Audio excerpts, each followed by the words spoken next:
कृष्ण हरे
Yeah.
Oh,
तुझी संगती झाली आमोची निचिंती नाही देखील ते मिळे भोग सुखाचे सोहळे घरी ताकाचे सरोवर येथे नवनीताचा पूर नाही देखील ते मिळे भोग सुखाचे सोहळे तुका म्हणे आता आम्ही नवजो दवडिता नाही देखील ते मिळे भोग सुखाचे सोहळे पांडुरंगा करो प्रथम पांडुरंगा करो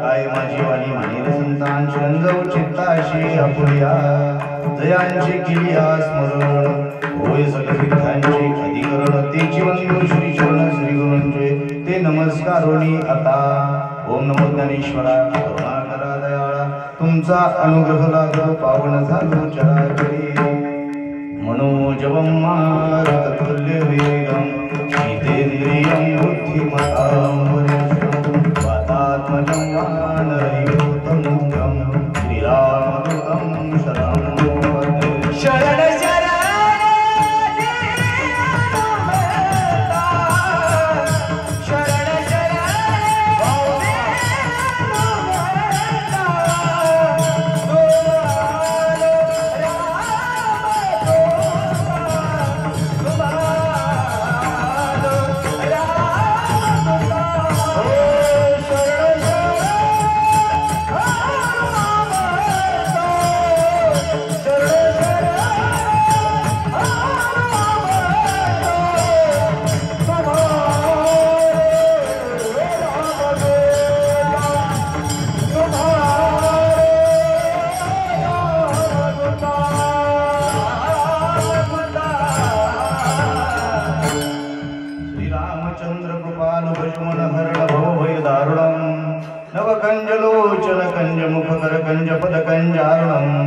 कंदर्पागणितामित छबी नवनीत नीरद सुंदरं पटपीत मानव तडित रुचि सुचि नवमी जनक सुतावरं भजुदीन बंधु दिनेश दानव दैत्य वंश निकंदनं रघुनंदानंद कंद कौशल्य चंद्र दशरथ नंदनं श्री मुकुट कुंडल तिलक चारुदारु अंग विभूषणं अजानुभुज शरचापदर संग्राम जित गद दूषणं इति वदति तुलसीदास शंकर शेष मुनि मनरंजनम् मम हृदय कंज निवास गुरु कामादि करदल गंजनम् श्रीराम श्रीराम मस्तक हे पायावरी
नाही देखील ते मिळे भोग सुखाचे सोहळे विठ्ठल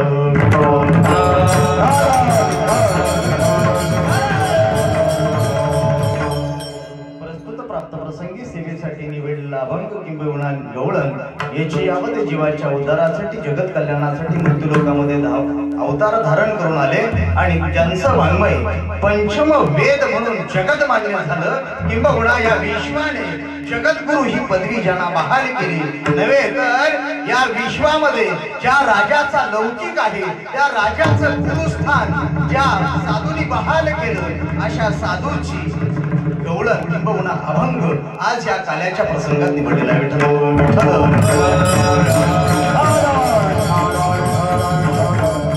ज्या साधूचं वर्णन केलं त्या साधूचं नाव सांगणं अभिप्रेत असेल तुम्हाला तर माझ्या दृष्टीने आपण या भूमीमध्ये राहत असताना म्हणजे या स्वराज्याच्या भूमीत आपण राहतो या संतांच्या पवित्र पावन भूमीमध्ये राहतो किंबहुना समर्थांच्या सारख्या दासबोधासारखं रत्न ज्या गळीमध्ये जन्माला आलं या ठिकाणी दासबोधासारखं एक वाङ्मय या विश्वाला समर्थांनी बहाल केलं त्यांच्या कुशीत आपण राहत असताना जर का आपल्याला संत परंपरा ठाऊक नसेल जर आपल्याला संत वाङ्मय ठाऊक नसेल तर या भूमीत राहून देखील ज्या पद्धतीनं दगड पाण्यात 12 महिने राहिला तरी एक घोट सुद्धा पाणी पितो त्या पद्धतीनं आपण या भूमीत राहून जर का आपल्याला संत वाङ्मय ठाऊक नसेल तर त्या दगडात आणि आपल्यात फरक तो काय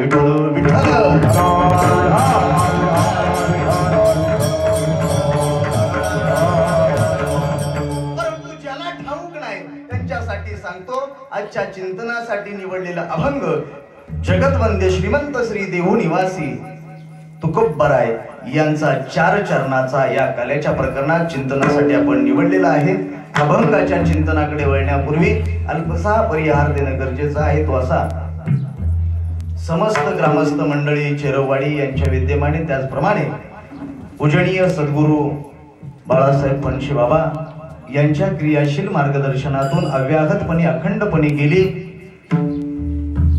किती वर्ष 32 वर्ष या ठिकाणी आपण ग्रंथराज दासबोधाचं पारायण हरिपाठ कीर्तन भजन काकडा यासारखे अखंडपणे या ठिकाणी भगवंताच्या प्रांगणामध्ये या धर्ममंडपामध्ये आपण आपली सेवा भगवंताच्या चरणी रुजू करण्याचा प्रामाणिक प्रयत्न करत आहोत. किंबहुना हा अट्टाहास ग्रामस्थांच्या प्रयत्नातून तरुणांच्या उत्स्फूर्त प्रतिसादातून महिला मंडळांच्या सहयोगातून किंबहुना दात्यांच्या सहयोगातून या ठिकाणी होऊ घातलेला हा नामयज्ञ याही वर्षी सालाबाद प्रमाणे सुरू असणारा नामयज्ञ याही वर्षी तितक्याच भक्तियुक्तांत करणारे संपन्न होत असताना आज मात्र एक गोष्टीची प्रकर्षाने उणीव जाणवते ते म्हणजे आम्हा सर्व लेकरांच्या पाठीमागे उभे असणारे नाना त्यांची उणीव आम्हाला पावलोपावली वेळोवेळी ज्या वेळेस आम्ही या परिसरामध्ये कीर्तनासाठी सेवेसाठी ज्यावेळेस उभे राहू त्यावेळेस प्रकर्षाने त्यांची उणीव जाणवल्याशिवाय राहणार नाही. कारण आम्हाला घडवण्यामध्ये नानांचा फार सिंहाचा वाटा आहे मोलाचं योगदान आहे. मग या ठिकाणी मग तुकाराम महाराज असतील सकाराम महाराज असतील किंबहुना या परिसरामध्ये जी जी मुलं घडली गेलीत त्यात सगळ्यात मोठा जो कोणाचं योगदान असेल तर ते आपल्या नानांचं आहे. परंतु भगवंताच्या इच्छेपुढं भगवंताचा जो न्याय करण्याची जी प्रक्रिया आहे त्याच्यामध्ये कोणालाही बदल करता येत नाही. आणि तुका म्हणजे एकदा का भगवंताच्या मनात आलं की जरी का आपल्याला एखादी व्यक्ती राहावी असं वाटत असेल तरी देखील त्या व्यक्तीला इथं थांबता येत नाही. म्हणजे त्याचं कार्यकर्तृत्व संपलं की त्याला या इहलोकीची यात्रा संपवून या जगाचा या भौतिक सुखाचा निरोप घ्यावा लागतो. तर न्यायानं तुम्हा आम्हाला हवेसे वाटणारे नाना आपल्यातून निघून गेले याचं दुःख प्रत्येक भाविकाच्या अंतःकरणामध्ये या विभागातील प्रत्येक मग कलावंतांच्या अंतःकरणामध्ये माझ्या पाठीमागे उभे असणाऱ्या सर्वांच्या अंतःकरणामध्ये ती खंत आहेच. आणि दुसरी खंत ही आहे की चेरवाडीचा सप्ताह म्हटला की रात्रभर त्यांनी भजन करावं त्यांनी थांबूच नाही. मग इतरत्र वर्षभर एखाद्या वेळेस कमी जास्त प्रमाणात भजनाला जाणारा एक आमचा प्रेमाचं व्यक्तिमत्व ह्या ठिकाणी ज्या दिवशी कार्यक्रम असेल चिरवाडीमध्ये, त्यावेळेस मात्र सकाळी काकड्यापासून ते रात्री हरिजागरापर्यंत जशी जमेल त्या पद्धतीनं सेवा देण्याचं काम आमचे कैलासवासी संतोष महाराज साळुंके करत होते. परंतु ईश्वर फार क्रूर आहे असं या प्रसंगात म्हणावंसं वाटतं, परंतु त्याचा न्याय आपल्याला न कळल्यामुळं आपण ते बोलत असतो. परंतु त्या व्यक्तीचं देखील या ठिकाणी प्रकर्षाने उणीव भासत आहे. खऱ्या अर्थाने या कार्यक्रमामध्ये झोकून घेणारा एक युवक कार्यकर्ता आज या गावातून हरपला, याची जी खंत आहे ती न भरून न निघणारी आहे. परंतु त्या पश्चामध्ये त्यांचा जो चिरंजीव आहे तो मात्र ती उणीव भरून काढणार आहे. किंबहुना त्याच्या ठिकाणी त्याचे जे चिरंजीव आहेत त्यांच्या ठिकाणी संतोष महाराजांच्या ठिकाणी जे जे गुण होते ते सर्व गुण त्यांच्या ठिकाणी आहेत. मी उपस्थित असणाऱ्या माझ्या सर्व समाज बांधवांना किंबहुना ग्रामस्थांना विनंती अशी असेल की त्या लेकराच्या पाठीमागे राहा. संतोष तुम्हाला त्या रूपात दिसल्याशिवाय राहणार नाही. विठ्ठल विठ्ठल.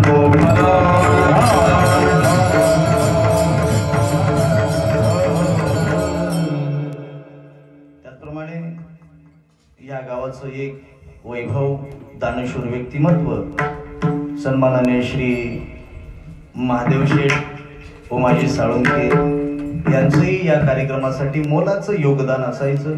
परंतु त्यांचंही अल्प वयामध्ये जाणं झालेलं आहे, अल्प आजाराने जाणं झालेलं आहे आणि त्यांची देखील उणीव या ठिकाणी भासत आहे. सर्वांना भगवंतानी किंबहुना या गावातून ज्यांचं देहावसन झालेलं आहे त्या सर्व बांधवांना भगिनींना भगवंतानी त्याच्या चरणारविंदीच्या पद्धतीनं पुष्प समर्पित केल्यानंतर भगवंत ते आपल्याकडं स्वीकारतो किंबहुना समर्पित करून घेतो. त्या पद्धतीनं माझ्या या बांधवांना, माझ्या बंधूंना जे लोकीची यात्रा संपून गेले त्यांनी भगवंताने आपल्या चरणारविंदी त्यांना जागा द्यावी अशी या व्यासपीठाच्या माध्यमातून भगवंताकडे प्रार्थना करतो. अभंगाच्या पदपदाकडे वळतो. विठ्ठल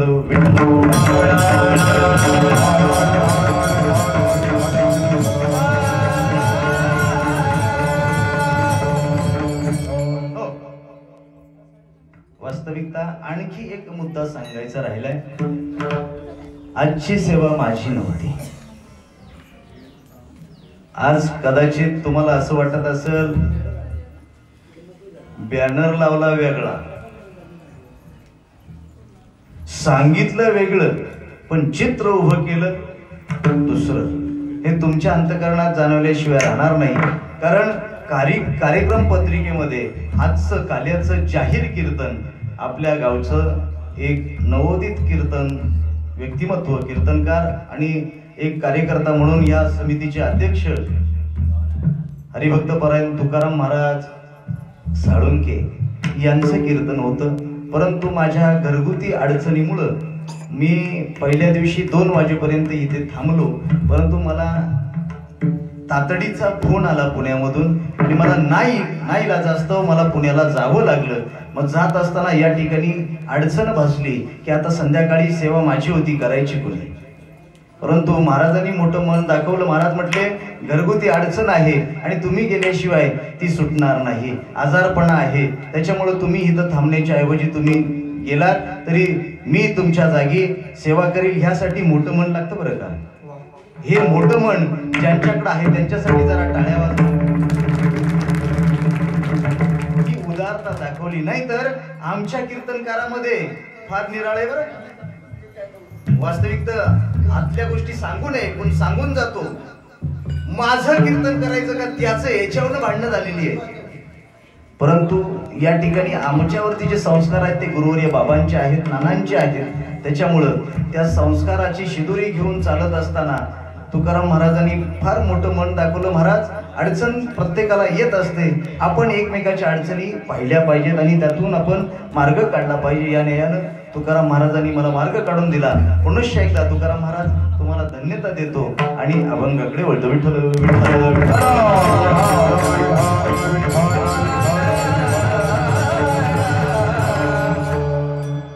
अभंगाच्या माध्यमातून संपूर्ण अभंग हा संगतीच्या माध्यमातून फिरत आहे. या संपूर्ण अभंगाचं जर चिंतन आपण जर पाहिलं ना तर संगतीच्या माध्यमातून फिरत आहे. माणसाची संगती कशी असावी, त्यांनी संगत कोणाची करावी आणि कोणाची संगत केल्यानंतर त्याला काय प्राप्त होईल. वास्तविकता जीवन घडत असताना आणि जीवन बिघडत असताना दोन्ही गोष्टीला कारणीभूत ठरते ती संगत. वास्तविकता बैसता चोरासी तैसी होय बुद्धी देखताच चिंधी मन धावे. जर का एखाद्या वाममार्गाला चालणाऱ्या एखाद्या युवकाची किंवा मित्राची संगत जर आपण केली तर आपण त्या मार्गाला गेल्याशिवाय राहत नाही. जर चांगल्याची संगत केली तर चांगल्या मार्गाला गेल्याशिवाय राहत नाही. म्हणून संगतीला अनन्य साधारण महत्व आहे. पण संगत करत असताना संगत कुणाची करावी हे कोण ठरवतं? आपण ठरवतो? नाही, आपण ठरवत नाही. आपल्याला तो अधिकारच नाही. मग कोण ठरवतं? तर आपल्या वरच्या आळीला एक बाई राहते. तुमच्या चेरवच्या नाही बरं आणि आमच्याही गावातल्या नाही. वरच्या आळीला एक बाई राहते. त्या बाईचं नाव आहे बुद्धी.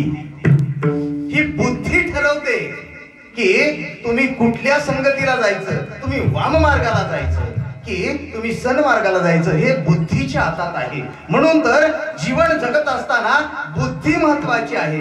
ज्या माणसाकडं सद्बुद्धी आहे तो सत्कर्म केल्याशिवाय राहणार नाही आणि ज्याच्याकडं दुर्बुद्धी आहे तो दुष्कर्म केल्याशिवाय राहणार नाही. ज्याच्याकडे सद्बुद्धी आहे तो धर्म कार्यासाठी 10 रुपये दिल्याशिवाय राहणार नाही. पण ज्याच्याकडे दुर्बुद्धी आहे तो देणाऱ्याला अडवल्याशिवाय राहणार नाही. एखादा जर देत असेल तर त्याला अडवा येईल. तुकोबरायांचं सुंदर प्रमाण आहे. तुला धर्म कार्य करायचं नाही ना, तुला धर्म कार्यामध्ये मदत करायची नाही ना, नको करू. पण जो करतो ना त्याला तरी अडवा येऊ नको. तुका म्हणे सत्य कर्मा भावे साय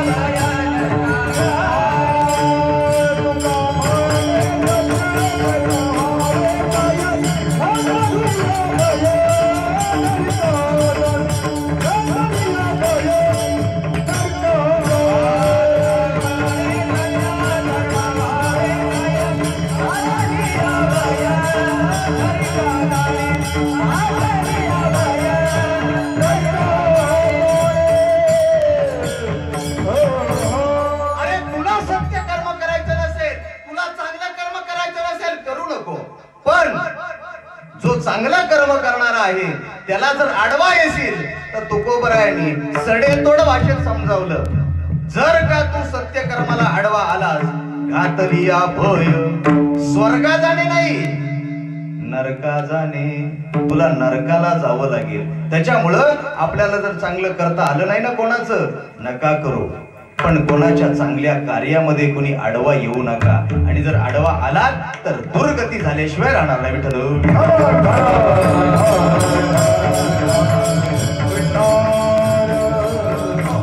म्हणून चांगलं कर्म करायचं की वाईट कर्म करायचं हे कोण ठरवतंय? माणसाची बुद्धी. आणि माणसाची बुद्धी जर का सद्बुद्धी असेल तर मनुष्य सत्कर्म करणार आहे. तुकोबरायांनी एका ठिकाणी देवाकडे मागत असताना हे मागितलं, देवा मला जर काय द्यायचं असेल ना तर एक दे. काय दे? दुर्बुद्धी ते मना कदा नुपजो नारायणा आता मज ऐसे करी तुझे पायची. दुर्बुद्धी मला अजिबात देऊ नको. कारण ही जी दुर्बुद्धी आहे ती दुर्गतीला घेऊन जाणारी आहे. आणि ज्या पद्धतीने माणसाची बुद्धी आहे त्या पद्धतीनं माणसाला व्यसंग लागतो, संग लागतो, किंबहुना त्या पद्धतीने त्याची आवड निर्माण होते. माणसाच्या बुद्धीप्रमाणे माणसाची आवड असते. वास्तविकता त्याची बुद्धी ठरवते त्याला काय आवडावं. आपल्या म्हणजे माणसाच्या बुद्धीप्रमाणे एखाद्याला कीर्तनाला जावं आवडतं हे कुणी ठरवलं? त्याच्या बुद्धीने ठरवलं म्हणून त्याला ते आवडलं. त्या माणसाला नाही आवडलं. परंतु त्या बुद्धीला जर का त्या बुद्धीने असं ठरवलं आज काल्याचं कीर्तन आहे काल्याच्या कीर्तनाला जायचंच नाही, महाराज आपल्या इथलाच आहे ना, कशाला जायचं काल्याच्या कीर्तनाला? आणि काल्याचं कीर्तन झालं की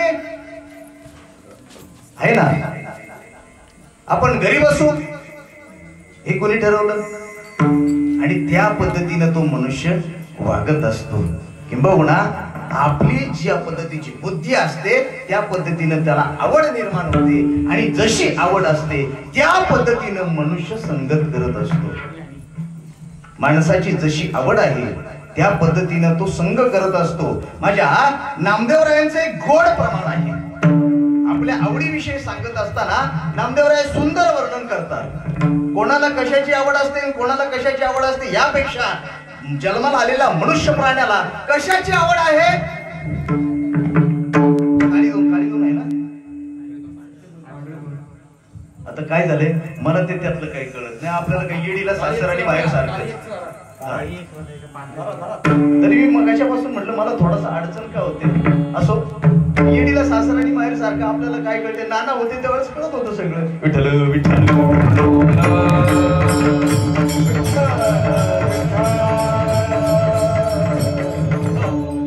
तर नामदेवरायांचे गोड प्रमाण आहे आवडीविषयी. आवडी म्हणजे आवडी नावाच्या बाईविषयी नाही बरं, माणसाच्या आवडीविषयी.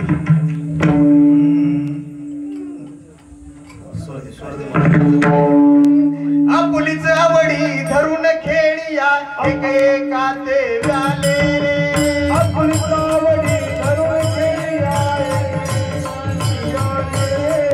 आपुलीच आवडी धरून खेळिया एक एका ते व्याले रे. आपुलीच आवडी धरून खेळिया संसार कारणे केली बायको.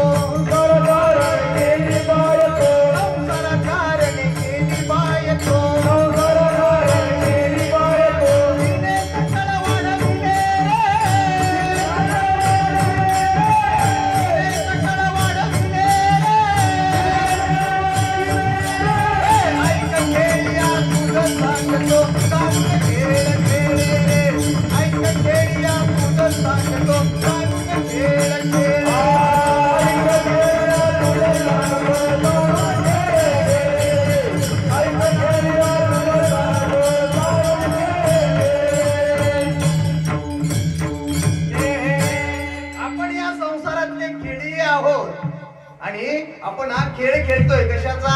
परमार्थाचा नव्हे, संसारातला आपण खेळ खेळतोय. मग संसारातल्या खेळीयाला नामदेवराय सांगतात काय केलं या खेळीयाने?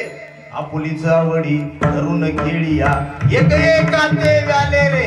पती जन्माला माझे उदरी, मी झाले तयाची एक एका ते व्याले रे. संसारा कारणे केली बायको, तिने सकळ वाढविले रे. ऐक खेळिया तुझ सांगतो, जाणून खेळ खेळे रे. म्हणजे ही आपली आवड आहे, सामान्य खेळियाची किंबहुना संसारिक जो मनुष्य आहे त्याची आवड आहे. माणसाला आवड कशाची लागेल आणि कशाची नाही हे सांगता येत नाही. आणि आवडीविषयी जर बोलायला गेलं ना, ज्या पद्धतीची त्याची आवड असते त्या पद्धतीनं तो वागतोच. त्याला जरी कितीही प्रयत्न केला, हे बाबा असं वागू नको, असं वागल्यानंतर तुझा तोटा आहे किंबहुना तुझी अधोगती आहे, तरी देखील तो त्याच्या वागण्यात बदल करू शकत नाही. कारण त्याची जी काही अंतःकरणातली आवड आहे त्या पद्धतीनं त्याला जगण्याला भाग पडत असतं. या न्यायानं माणसाला कशाची आवड असेल सांगता येत नाही. तुम्हाला सांगू का, आमच्या संतोष महाराज, कैलासवासी संतोष महाराज साळुंकेला भजनाची आवड होती. त्यांना जरी घरी बांधून ठेवलं असतं ना तरी ते घरी थांबले नसते. ही आवड आहे. जोपर्यंत इथं भजन आहे तोपर्यंत मी इथंच थांबेल. ही कशाची आहे? आवड आहे ना. एखाद्याला कीर्तन सुरू आहे, कीर्तनामध्ये टाळ घेऊन उभं राहण्याची आवड आहे ना. काही मंडळी कितीही दूरवरून कीर्तन ज्या ठिकाणी आहे त्या ठिकाणी भगवंताचा गुणानुवाद श्रवण करण्यासाठी किंबहुना संत वाङ्मयाचं चिंतन ऐकण्यासाठी फार दूरवरून कीर्तनासाठी येत असतात. ही त्यांची आवड आहे. आणि काही मंडळी कीर्तन जरी मंदिरात असेल आणि मंदिराच्या शेजारी जरी त्याचं घर असेल तर ही चालू कीर्तनामध्ये घरी झोपणं ही त्याची आवड आहे ना. माणसाची आवड आहे ती. म्हणजे आवडीप्रमाणे मनुष्य जगत असतो. सांगू का, एक राजा होता. इकडे लक्ष असू द्या. एक राजा आहे, त्याला 3 मुलं आहेत. मी आवडीविषयी बोलतोय. 3 मुलं आहेत. त्या 3 मुलं अशी 72 आहेत. तिघांना वेगवेगळ्या पद्धतीची आवड आहे. मी आवडीविषयी सांगतोय. तिघांनाही वेगवेगळ्या प्रकारची आवड आहे. कशाची आवड होती त्यांना? कीर्तनात येऊन उभं राहण्याची, टाळ घेण्याची, हरिपाठात नाचण्याची नाही. आवड त्यांना जी आवड होती ना, ती न सांगणे अशी त्यांना आवड होती. कशाची आवड होती? तर ते 72 असे होते. त्यांचं वय वर्ष झालं होतं. एकाचं 22 वर्ष, एकाचं 25 वर्ष, एकाचं 30 वर्ष. असे 3 इतक्या वयाचे 3 मुलं त्या राजाच्या पदरी आहेत. पण त्या 3ही मुलांची लग्नच जुळना. का? तर त्यांना आवड होती. आता प्रश्न पडतो की नाही, नुसती आवड आहे तर लग्न जमेना? अरे जर चांगली आवड असेल तर ठीक आहे ना, पण त्यांना जी आवड होती ना, ती समोरच्या पाहुण्याने पाहिली की पाहुणा न सांगताच उठून जायचा. काही सांगायला थांबायचं नाही. होई म्हणाय सांगाय थांबायचं नाही, नाही म्हणाय थांबायचं नाही. कारण तशी आवड होती. आता सांगतो तुम्हाला, फार ताटकळत ठेवत नाही. कशाची आवड होती? एक पोरग होतं ना, थोरलं मोठा पोरगा, कधी नीट आंघोळ नाही, कधी केस विंचरणं नाही, कधी शरीराकडे लक्ष नाही. आणि मग त्याच्या डोक्यात होत्या काय? आता ज्याच्या डोक्यात बुवा झाले, माफ करा बरं का, तुम्हाला नाही, तुम्हाला इथं नाही बोलत मी काहीच. ज्याच्या डोक्यात बुवा झाले त्याला कुठेही न्या, पण जर का डोक्यात खाजवायला लागलं तर त्याला काय आवडेल? तत्वज्ञान सांगितलेलं आवडेल की डोकं खाजवायला आवडेल? मी आवडीविषयी बोलतोय. काय आवडेल त्याला? त्याला तत्वज्ञान आवडणार नाही. त्याला वाटेल कधी एकदाचा आणि मोकळा होतो. सर का पुढे जागा नाही का? हा सर का पुढे. दादा इथं काहीतरी टाका वाटल्यास. अरे उठू नका मध्येच. विठ्ठल विठ्ठल विठ्ठल विठ्ठल.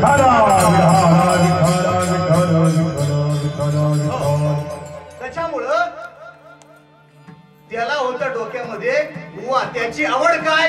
डोकं खाजवणे. बस, त्याला दुसरं काहीच आवडत नव्हतं. आणि दुसरा होता ना, त्याचा हिवाळा असो, पावसाळा असो, नाहीतर उन्हाळा असो, 12ही महिने नागपूरचं दोन्ही कॅनॉल भरभरून वाहत होते. कळतंय ना? नागपूरचं दोन्ही कॅनॉल भरभरून वाहत होते. 12ही महिने बारभूर बारभूर बारभूर. सारखं सारखं सारखं नागपूरने ही त्याची, मी आवडीविषयी सांगतोय, त्याची आवड आहे. आणि तिसऱ्याला त्याच्या हाताला कायम खरूच. आता ज्याला खरूच झाले, ज्याला झाले त्याला विचारा, त्याला काय आवडेल? कायम कधी संधी मिळते आणि कधी खाजवते. आणि हे अशी पोरं बघायला जर का पाहुणा आला तर चांगल्या पोरांना, इंजिनियर झालेल्या पोरांना, ज्याला 25,000 50,000 पगार आहे, अशा पोरांना आज मुली भेटणार. तर अशा पोरांना कोण देतो? प्रश्न पडायचा. राजा चिंतेत पडला, अरे मी राजा आहे आणि राजाच्या मुलाला जर का मुलगी भेटत नसेल तर करायचं काय? माझ्या नावाचा प्रश्न आहे, माझ्या इज्जतीचा प्रश्न आहे. म्हणून प्रधानाला बोलून घेतलं. प्रधानजी, मुलांची लग्न जमत नाहीत. कारण काय? त्यांनी सांगितलं, महाराज पाहुणे आल्यानंतर ही मुलं अशी अशी करतात. कसं करतात? ज्याच्या डोक्यात उवा आहे तो पाहुण्यांच्या समोर डोकं गाजवतो. दुसरा पाहुण्यांच्या समोर शेंबूड पुसतो. आणि तिसरा पाहुण्यांच्या समोर. राजा म्हणला, असं करून जमणार नाही. तुम्ही दूरवरचे पाहुणे बोलवा आणि प्रत्येकाच्या पाठीमागे तलवार घेऊन शिपाई उभा करा. प्रत्येकाच्या पाठीमागे शिपाई उभा करा. कशाला? त्या उवावाल्याला सांगा, हे उवावाल्या, जर का पाहुण्यासमोर असताना जर का तू उवा डोक्यात हात घालून खाजवल्यास तर तुझी धडाच्या वेगळी मान केली जाईल. आणि त्या सर्दीवाल्याला सांगा, तू जर का पाहुण्यांच्या समोर नाकाला असं केलंस की तुझी दडाच्या वेगळी मान केली. तिसऱ्याला सांगितलं खरजुल्याला, ए तू जर का पाहुण्यांच्या समोर असे हात केलेस तुझा हात दडाच्या वेगळा गेला. कसं करतील आता ते प्रश्न पडला ना त्यांना. पाहुणे समोर बसले, हे इकडे तिघ जण बसले, प्रत्येकाच्या पाठीमाग तलवार घेऊन शमशेर घेऊन शिपाई उभा आहे. आणि बोलत चालत असताना पाहुण्यांना थोडा यायला उशीर झाला होता. 11ची वेळ दिली होती, पाहुण्यांना 12 वाजले. तितक्यामध्ये जो थोरला होता ना तो चतुर होता, फार चतुर होता. आता तो राजाचाच होता, त्याच्यामुळं तो म्हणला, पाहुणं तुम्ही 11 वाजता येणार होतात. हा ताटकळला होता ना, कशाला? हा ताटकळला होता.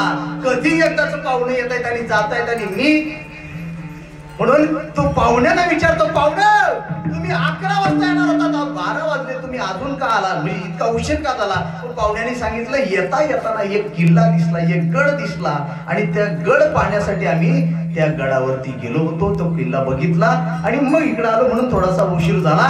जसं गडाचं नाव पाहुण्यांनी घेतलं तसा म्हणला, आता आपल्याला नामी संधी सापडली. त्यांनी डोकं लावलं. तो म्हणला, पाहुणा जो किल्ला तुम्ही बघून आलात त्या किल्ल्याचा इतिहास तुम्हाला ठाऊक आहे का? तर म्हणले नाही. म्हणले तुम्ही बघून आलात ना तो किल्ला, तो बघितला तर चांगलं झालं, पण तो त्याचा इतिहास मी तुम्हाला सांगतो. पाहुणे म्हटले, वा आनंद, किल्ला तर बघून आलो, इतिहास तुम्ही सांगताय तर मला बरं वाटेल. मग त्यांनी सांगितलं, तो जो किल्ला आहे ना त्या किल्ल्यावरती 100 सैन्य होतं. किती? 100. आणि दुसऱ्या राजाने त्या किल्ल्यावरती आक्रमण करायचं ठरवलं आणि 10,000ची फौज घेऊन त्या किल्ल्यावरती चालून आला. आणि मग तिथला जो किल्लेदार आहे ना, कुठला, ज्या किल्ल्यावर 100 सैन्य आहे तिथला किल्लेदार चिंतेत पडला. आता तो राजा आपल्या या किल्ल्यावर आक्रमण करणार आणि आपला किल्ला त्याच्या ताब्यात करायचं काय, म्हणून तो राजा चिंतेत असताना स्वतःच डोकं खाजवू लागला. कळतंय ना त्याला काय आवडत होतं?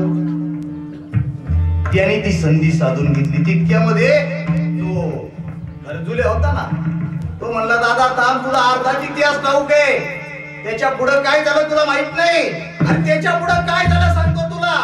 जरी का त्या किल्ल्यावर 100 सैन्य होतं ना, तरी तो किल्लेदार होता, तो हुशार होता. तो म्हणला, अर्ध सैन्य वरती थांबा, अर्ध सैन्य खाली जा. आणि मग त्याचं अर्ध सैन्य खाली आलं. याचं सैन्य आणि किल्ल्यावरचं सैन्य हे दोघं एकात मिळाले आणि मग त्यांची जोरात अशी झकड पकड त्यांनी घेतली ना संधी साधून. आणि तिसरं जे होतं ते त्यांचाच भाऊ. तो म्हणला, तुम्हाला दोघांना अर्धच माहितीये, त्याच्या पुढचं मला माहितीये. 50 सैन्य खाली आलं, 50 शिपाई खाली आले, पण 50 वर राहिले ना. पण म्हणला ते 50 तसे नव्हते, ते 50 बाणधारी होते. बाण कळतोय ना, बाण, हा, ते बाणधारी होते.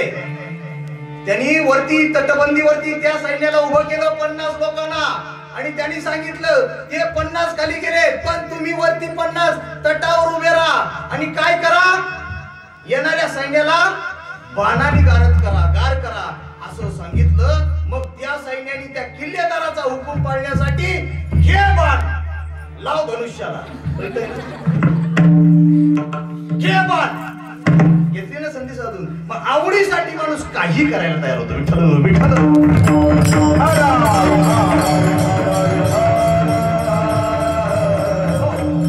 म्हणून माणसाची जशी आवड असेल त्या पद्धतीने त्याची कृती असते. काही जणांना कीर्तनामध्ये येऊन झोपायला आवडतं की नाही. आता रात्रीपर्यंत झाडं लागली होती, मी बघत होतो, पण बाबा समोर असल्यामुळे मला काही बोलता येत नव्हतं. पण वेळ पण बरीच झाली होती, म्हणजे झोपून कीर्तन ऐकणं ही देखील काही जणांची आवडच आहे ना. काही माझ्या महिला मंडळीला अशी आवड असते, दिवसातून एकदा तरी भांडल्याशिवाय तिला जमत, तिची आवड आहे.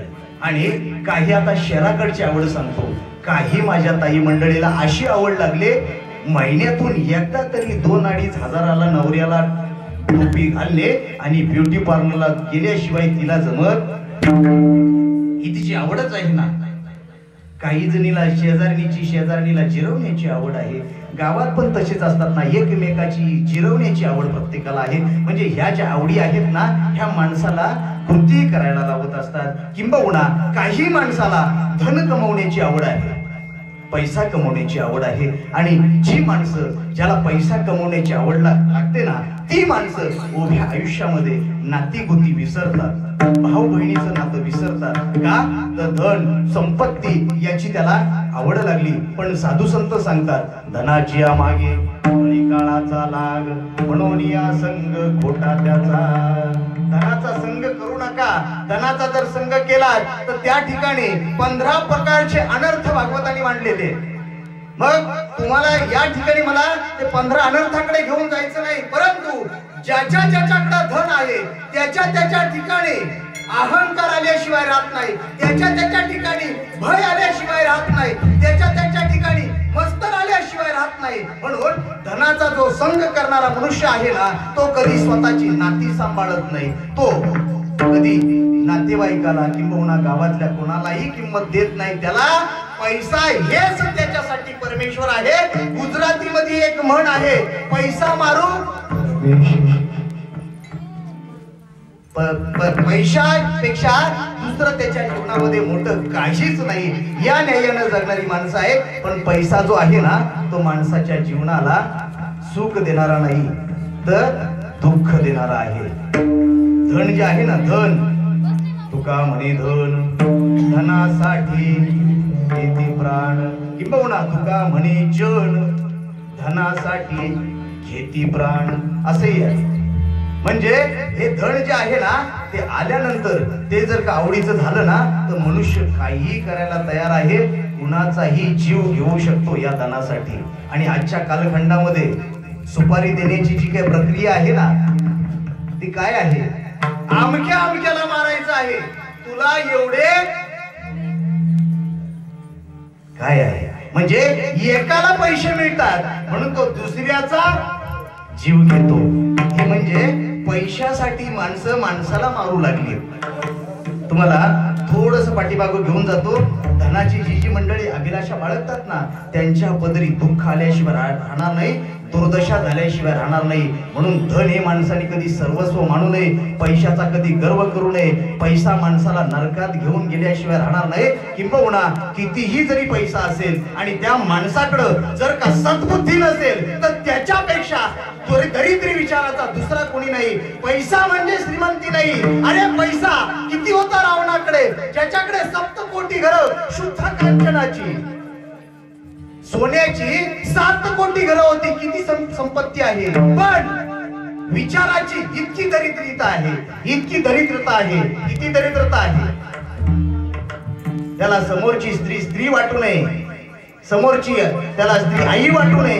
इतकी दरिद्री विचार ज्याच्याकडे आहेत त्या धनाला किंमत नाही. खऱ्या अर्थाने श्रीमंती जर असायला हवी ना, तर ती विचाराची असावी, धनाची नाही.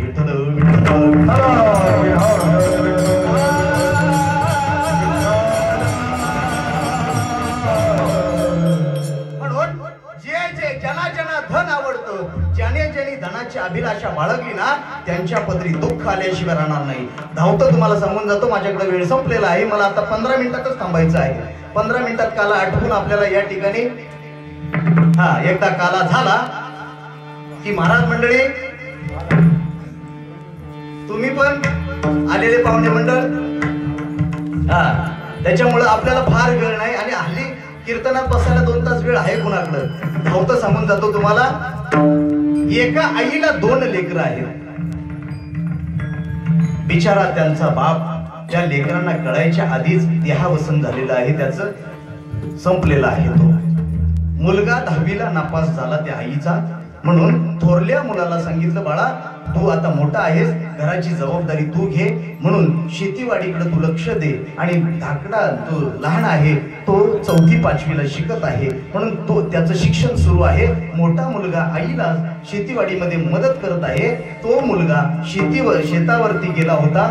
मोठा मुलगा शेतावर गेला आणि त्या ठिकाणी शेतात आऊत धरलं होतं आणि नांगरत असताना त्याच्या नांगरीला एक जड गोष्ट लागली, म्हणून त्यांनी माती बाजूला केली, तर त्याला सोन्याचा हंडा सापडला. त्याच्यामध्ये सगळ्या सोन्याच्या मोहरा होत्या. मी धनाच्या अभिलाषा सांगतो, त्याच्यात सोन्याच्या मोहरा होत्या.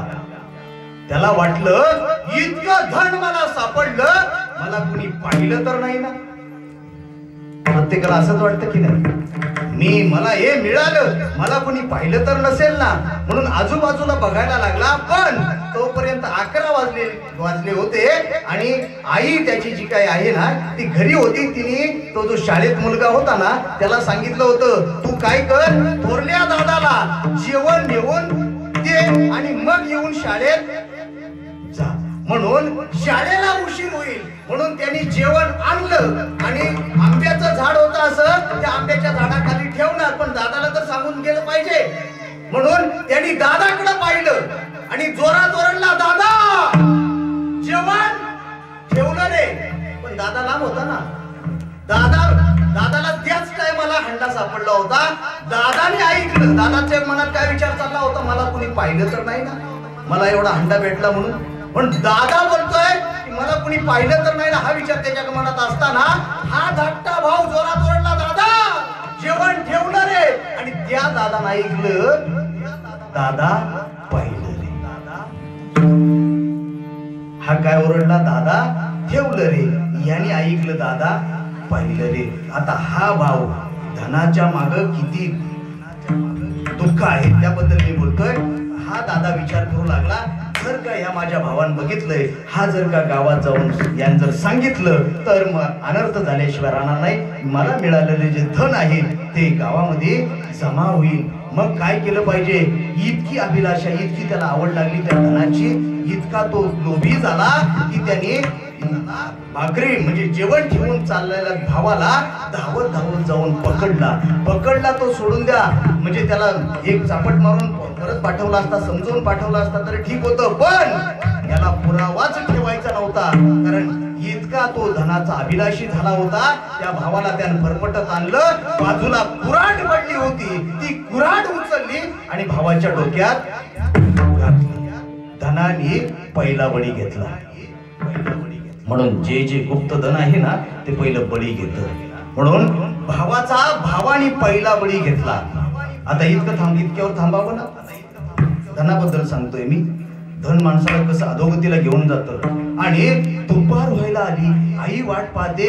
बारक्याला जेवण घेऊन घालवलाय, तोही आला नाही. थोरला शेतात गेलाय, तोही आला नाही. म्हणून आई त्या लेकरांना बघण्यासाठी शेताकडे आली आणि येऊन पाहते तर काय, एक छोटासा पोरगा रक्ताच्या थारोळ्यात पडलेला आहे आणि दुसरा त्या हंड्याला कवटाळून बसलेला आहे. आणि त्या आईने त्या रक्ताच्या थारोळ्यात पडलेल्या मुलाकडे पाहावं आणि हंबरडा फोडावा. कारण आई होती ती, 9 महिने तिने तिच्या कुशीत वागवला होता. एक छोटासा दगड पोटाला बांधून बघा किती त्रास होतो तो. तिने 9 महिने सांभाळला होता. तिला काय वेदना झाल्या असतील मला तो विषय सांगायचा नाही, परंतु आईला खूप दुःख झालं. आई हंबरडा फोडून रडायला लागली. पण हा जो काही लोभी आहे ना त्याच्या अंतःकरणातली दया निघून गेली. आई आहे हे विसरला. त्याला वाटलं, आईला कळलं आता मी भावाला मारलाय, आई गावात जाणार, लोकांना गोळा करणार आणि मला पोलिसांच्या ताब्यात देणार. म्हणजे मी पोलिसांच्या ताब्यात गेलो, बंदी शाळेत गेलो, कारागृहात गेलो, मग हे धन मला मिळणार नाही. म्हणून पोटच्या लेकरांनी त्या आईचा विचार केला नाही. इको कमी करा ना थोडासा. पोटच्या लेकरांनी त्या आईचा विचार कमी केला, म्हणजे विचार केला नाही. आणि जसं ज्या कुऱ्हाडीने लहान भावाचा घात केला होता ना तीच कुऱ्हाड उचलली आणि जन्मदात्या आईच्या डोक्यात धनानी दुसरा बळी घेतला. धन किती घातक आहे. धनानी दुसरा बळी घेतला. आता इतक्यावर थांबावं ना. तितक्यामध्ये संध्याकाळ झाली होती. संध्याकाळच्या वेळेला 4 चोर चोरी करण्याच्या उद्देशाने दुसऱ्या गावाला निघाले होते. तितक्यामध्ये हा जो काही हंडा पकडून बसला होता तो त्यांना दृष्टिक्षेपात आला. त्यांना वाटलं हा का असा बसलाय, म्हणून जवळ आले तर तो हंड्याचा जी काही मिठी होती ती सोडायला तयार नव्हता. चौघांनी त्याला बाजूला केलं. पाहताय तर सोन्यानी भरलेला, मोहरांनी भरलेला हंडा आहे. मग हे द्या म्हणू लागले, पण तो द्यायला तयार नव्हता. त्यांच्यामध्ये धरपकड झाली, पण सरते शेवटी तो जोरजोरामध्ये हे झालं, पण तो द्यायला तयार नाही. भानगडी झाल्या पण द्यायला तयार नाही. मग त्याच चोरांनी चौघांनी तीच कुऱ्हाड उचलली आणि त्याच्या डोक्यात घातली. धनाने तिसरा बळी घेतला. धन किती घातक आहे. धनाने तिसरा बळी घेतला. आता हे चौघे चोर तो धनाने भरलेला हंडा घेऊन निघाले.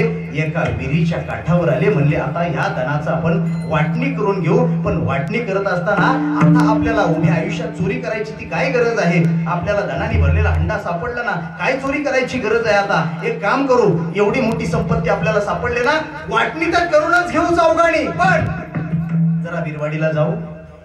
कोणीतरी बिरवाडीला जा, कोणी लाडू आणा, पेढे आणा, हे आपण गोडधोड आणू, ते आपण खाऊ आणि मग आपण वाटण्या करू. मग असं चौघांच्यात असं ठरलं, दोघांनी हंडा सांभाळायचा. त्या विहिरीच्या काठावर दोघांनी हंडा सांभाळायचा आणि दोघांनी बाजारात जायचं आणि लाडू पेढे जे काही मिष्टान्न आहे ते घेऊन यायचं. तोपर्यंत आम्ही इथे तुमची वाट पाहत थांबतो. हे दोघे जण इथं थांबले. दोघे जण बाजारात गेले. पण जे बाजारात गेले त्यांनी असा विचार केला. काय विचार केला. आपण किती आहोत. चौघे. त्यातले आपण दोघे इकडे आलोय.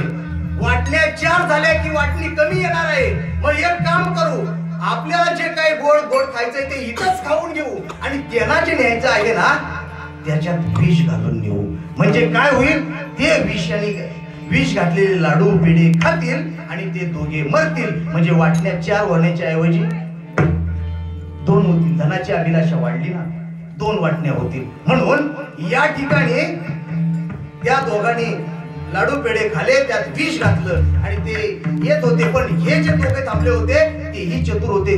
तेही म्हणले की ते दोघं बाजारात गेलेत, आपण काय करू, मोठमोठे दगड विहिरीच्या जवळ आणून ठेवू.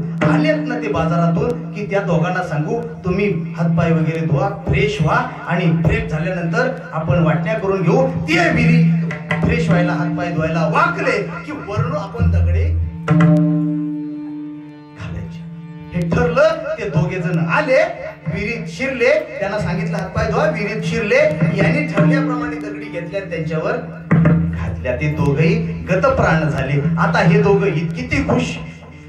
आता हे दोघं म्हणले, हे दोघं गेले, आता वाटले किती होणार, 2च ना. म्हणून ते म्हटले, वाटून गेल्याच्या आधी त्यांनी लाडू पेढे आणलेत ना ते आपण पहिले खाऊ आणि मग वाटण्या. वाटणीला शिल्लक राहिलेत का.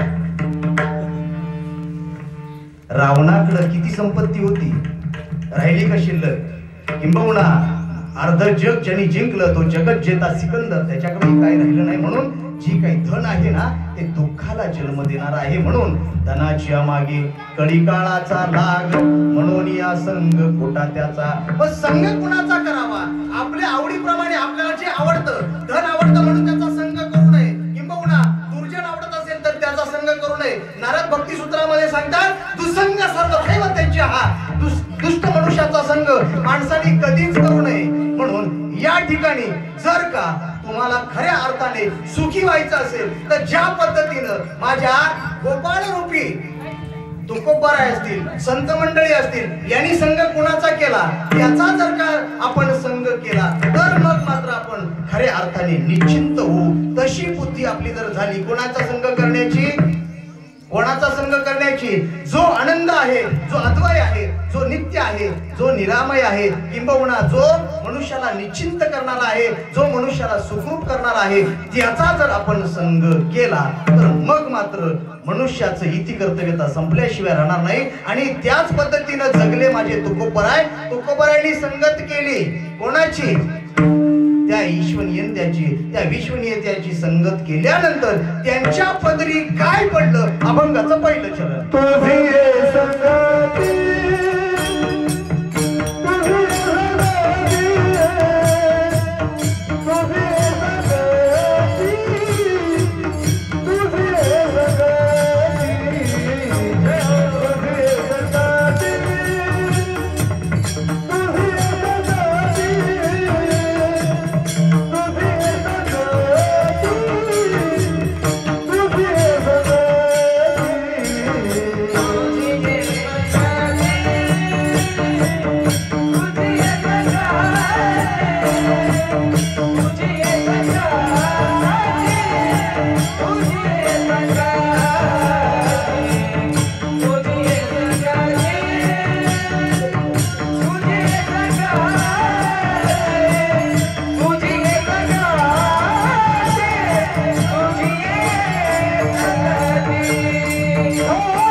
कुणाचा संग नको भगवंता.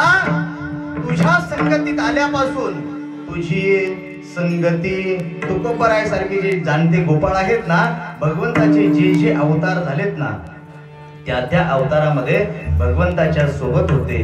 भगवंताला सांगतात, देवा तुझी संगती झाली आमुची निश्चिंती. पण उत्तरार्ध महत्वाचा आहे. त्या संगतीचा फायदा असा झाला, जे आम्ही उभ्या आयुष्यामध्ये पाहिलं नव्हतं ते आम्हाला मिळालं. कुठं? संगतीमध्ये. भगवंताच्या संगतीत आपण असलो ना की आपल्याला आपल्या आयुष्यात आपल्याला जे मिळालं नाही ते आपल्याला प्राप्त होत असतं. काय सांगू का तुम्हाला, काय मिळतं? जे आपल्याला आपण पाहिलं नाही ते मिळतं. आपण काय पाहिलं नाही? आपण सगळं पाहिलंय ना. काय पाहिलं नाही? या जगात काही काही माणसांनी असं एखादं क्षेत्र, एखादं पर्यटन क्षेत्र असं शिल्लक राहिलं नसेल एखाद्याचं की त्याने ते पाहिलं नसेल. किंबहुना अशी काही खर्च करणारी मंडळी आहे, जगाची भ्रमंती करणारी आहेत, पण जग पाहिलंय आम्ही. पण जगाच्या दर्शनापेक्षा वेगळं आम्हाला काय पाहायचं आहे असा प्रश्न पडल्याशिवाय राहणार नाही. म्हणून या ठिकाणी तुम्ही या भौतिक सुख जगाकडे पाहत असताना या जगात जे दिसणार नाही ते माझ्या साधू संतांनी पाहिलं. आपण पाहिलंय. तुम्ही आम्ही देखील ते अभंग वाचलेले आहेत. आपण सकाळी दादा आपण काकड्यात म्हणतो ना, साधू संतांनी काय पाहिलंय? या ठिकाणच्या उत्तरार्धामध्ये तुकोबराय काय म्हणतात? नाही देखील येते मिळे. जे आम्ही पाहिलं नव्हतं ते मिळालं. काय मिळालं? जे आम्हाला दिसलं नव्हतं ते आम्ही पाहिलं. पण आम्हाला काय दिसलं नव्हतं ते आम्ही पाहिलं. योगिया दुर्लभ तो म्या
संगतीचा परिणाम असा झाला, या जगतामध्ये आम्ही बाकी सगळं पाहिलं होतं पण आम्हाला प्रत्यक्ष तू दिसलास, जो योग्याना दिसत नाहीस, जो जप्याना दिसत नाही, जो तप्याना दिसत नाही, तो आम्हाला तू प्रत्यक्ष दिसलास. हे आम्ही नाही ते केले ते आज आम्हाला मिळालं. काय मिळालं? तो आमचा झाला. देव पहावया गेलो तेथे देवची होणे गेलो. म्हणजे आम्हाला ते मिळालं. म्हणजे या ठिकाणी तुकोबारायांना काय सांगायचं आहे? आम्ही या जगाकडे पाहत असताना सगळं पाहिलं पण आमचं मन तृप्त झालं नाही, आमची दृष्टीची तृप्ती झाली नाही. पण आम्ही तुला जसं पाहिलं ना तसं या जगतामध्ये आम्हाला दुसरं काय मिळावं ही अभिलाषा आमच्याकडे शिल्लक राहिली नाही. खऱ्या अर्थाने आमच्या जीवनातून चिंता निघून गेली. नाही देखील ते मिळे. आणि गंमत अशी आहे, या संतांच्या संगतीमुळे जर का त्या परमात्माची प्राप्ती जर झाली, त्याचं जर का दर्शन झालं ना, तर आपण संसारामध्ये जे भोग भोगतो ना, माणूस म्हणतो ना चांगल्या कर्माचा भोग चांगला आणि वाईट कर्माचा भोग वाईट. पण वाईट कर्माच्या भोगाला कोण सोळा म्हणेल का? परंतु संत माझे तुकोबारायांसारखे गोपाळ भगवंताच्या संगतीत असल्यामुळं त्या भोगाचा सुद्धा सोहळा झाला. भगवंत दुसरं चरण नाही.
वास्तविकता आपल्या जीवनामध्ये आपण जे भोगतो त्याचा कोण सोहळा करतो का?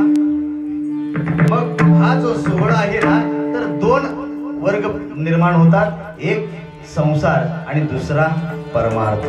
संसाराचा जर विचार केला आपण, संसारामध्ये आपण जे भोग भोगतो ना, ते भोग आपण सहज बोलून जातो, हे आपल्या कर्माचे सहज बोलून जातो ना. आणि त्याचा कुठं गवगवा किंबहुना त्याचा कुठं उहापोह होताना आपल्याला दिसत नाही. त्याचा कुठं आपण सोहळा करतो का?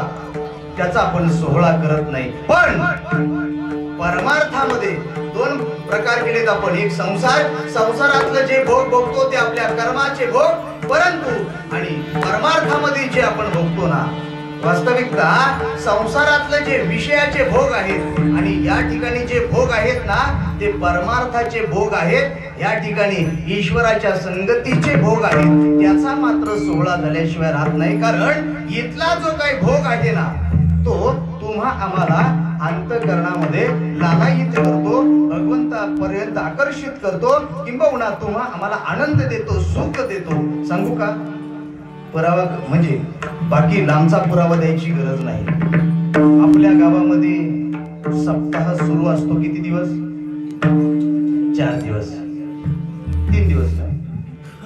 4 दिवस. 4 दिवस सप्ताह सुरू आहे.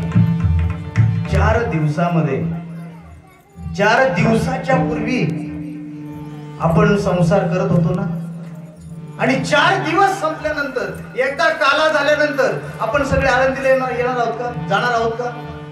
आपण परत त्याच संसारात. मग तो संसार करत असतानाचा अनुभव आणि जेव्हापासून सप्ताह सुरू झालाय तिथपासूनचा अनुभव ज्याचा त्याच्या ठिकाणी असेल ना, काहीतरी फरक जाणवत असेल ना. अहो, काला झाला ना की असं वाटतं की हा जो काही सोहळा आहे ना, तो उगाच संपला. हा अजून थोडा दिवस चालला पाहिजे होता. का? तर हा सोहळा आहे.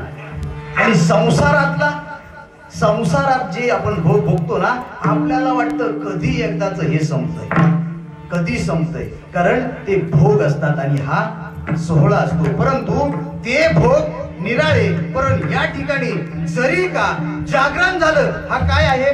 भोग आहे ना. जागरण झाले, हा भोग आहे ना. पण कोण म्हणतो का तुलाच लय हौस होती ना, भोग आता तुझ्या कर्माची, असं म्हणतो का कोण? पण संसारामध्ये मी सांगत होतो ना, असं करू नको, मग केलं ना आता. हा परमार्थ आहे आणि तो संसार आहे. म्हणून या ठिकाणचा जो सोहळा आहे ना, भोग सुखाचे सोहळे नाही देखिले ते मिळे. पण या ठिकाणी जे आपल्याला मिळतं ना, ते आपल्याला संसारात मिळत नाही. या ठिकाणी काय मिळतं? जेवण, पंचपक्वान्न, ते तर मिळतातच. कीर्तनाला नाही आलं तरी ग्रामस्थ काय बोलतात ते, कीर्तनाला नाही आले पण तुम्ही जेवायला येऊ नका, असं नाही बोलत. जरी कोणी झोपून कीर्तन ऐकलं तरी कोण म्हणतं का तुम्ही झोपून कीर्तन ऐकलं तुम्ही जेवायला बसू नका? नाही ना. जेवण सगळ्यांसाठीच आहे. पण या ठिकाणी जेवण नाही मिळत, तो प्रसाद नाही. प्रसाद मिळतो तो ते सगळेच अधिकारी आहेत, पण त्याही पेक्षा वेगळं मिळतं. काय मिळतं या ठिकाणी? संसारातलं मिळत नाही. संसारात जे आहे ना, ते सगळं असार आहे. असार भलकट तो संसार येत सार भगवंत, किंबहुना तुका म्हणे तुझी खरा येर वाऊगा पसारा. किंबहुना हा जो संसार आहे ना, या संसारामध्ये जे विषय भोगतो ना, ते विषयाचे समसुख बेगडाची बाहुली आभ्राची सावली जाईल रया. ते विषयाचं सुख, भौतिक सुख जे आहे ना, ते तात्पुरतं आहे. पण तो संसार सोडून द्या, पण ते संसारात मिळतं ते इथं मिळत नाही. पण इथं काय मिळतं? तर घरी मिळतं आणि इथं मिळतं. यात फरक करत असताना माझ्या तुकोबराने जाणतेपणाने या ठिकाणी फार मार्मिक शब्द वापरला. तुकोबराय म्हणतात, घरी जो संसार आहे ना, तो ताकासारखा आहे. कशासारखा? ताकासारखा आहे. त्या ताकामध्ये लोणी असतं काय? तूप असतं काय? दही असतं काय? साई असते काय? नाही. त्या ताकामध्ये काहीही नसतं. तर त्या ताकात जे असतं ते मंथन करून काढलं जातं त्याला काय म्हणतात? त्या ताकामध्ये जे असतं ते काढलं जातं त्याला काय म्हणतात? लोणी. पण खरा शब्द त्याचा असा आहे नवनीत. म्हणजे जे आसार आहे त्याचं मंथन करून सार काढलं जातं. अहमदाबाद मध्ये गुजरातची मंडळी आहेत ना, अहमदाबाद मध्ये एक प्रकाशन आहे, त्या प्रकाशनाचं नाव आहे नवनीत प्रकाशन.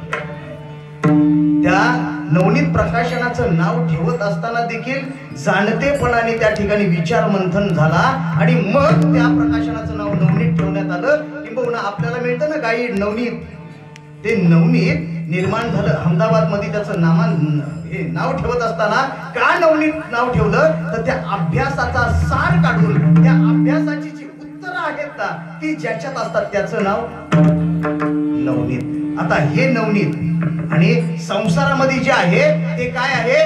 ज्याच्यातून नवनीत काढलं ते काय आहे? सार. आणि ज्याच्यातून काढलं ते आहे ताक, ते काय आहे? आसार. ते आमच्या घरी भरपूर आहे ना, ते आमच्या घरी भरपूर आहे. ते किती आहे? ते सरोवरासारखं आहे. ते म्हणजे एखाद्या नदीला जसा पूर यावा इतकं आहे ना. कमी आहेत का दुःख आपल्या संसारामध्ये? भरपूर आहेत ना. मरेपर्यंत न संपणारी आसार संसारामध्ये दुःख आहेत. म्हणून तुकोबराय सांगतात या ठिकाणी काय आहे? या ठिकाणी आम्हाला नवनीत मिळणार आहे. अभंगाचं तिसरं चरण.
ताकाचे सरोवर म्हणजे आसार असणारा संसार प्रत्येकाच्या ठिकाणी आहे. मग महाराज असू नाही तर तुम्ही असा, प्रत्येकाच्या ठिकाणी संसार आहे तो ताकासारखा आहे, त्याच्यात काहीच नाही. कितीही मंथन करा, रात्रंदिवस संसार करा, हाती काही लागणार नाही. कारण संसार माझ्या आजाने केला, संसार माझ्या पंजानी केला, संसार माझ्या बापाने केला आणि संसार मी सुद्धा करतोय.